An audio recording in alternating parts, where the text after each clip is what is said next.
I wasn't always very excited about math. I was more excited about reading novels, and I thought I would become a writer one day. I got excited about it maybe just as a challenge, but then I realized that it's really nice and I enjoy it. These were quite difficult times. It was during the war. Right after the war, I had a lot of opportunities. I went to a very good middle school and then high school. I think I was the lucky generation because I was a teenager when things became more stable.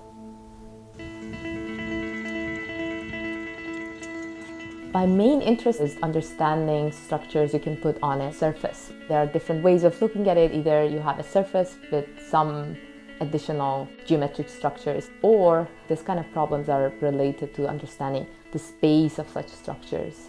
One very famous example is if you have a billiard table and you start from a point and you hit the ball and it hits the boundaries and it moves, say, forever, you want to see the trajectory of the ball. Would it cover all your billiard table? Can you find closed billiard paths? And interestingly enough, this is an open question in general if you don't put any restrictions on the angles of the polygon that you started. There are two types of questions. One is about you have a surface with a geometric structure and you're trying to understand some properties of this geometric structure that you have.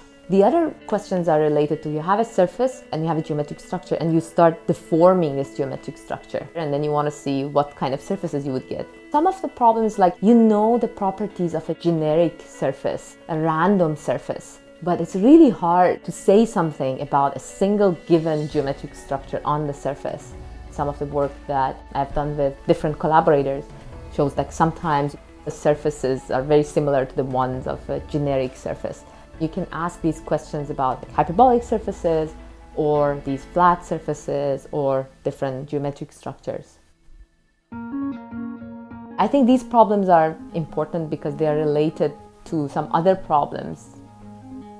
Even if you are interested in higher dimensional manifolds, one way of dealing with them is trying to find some nice surface inside of them.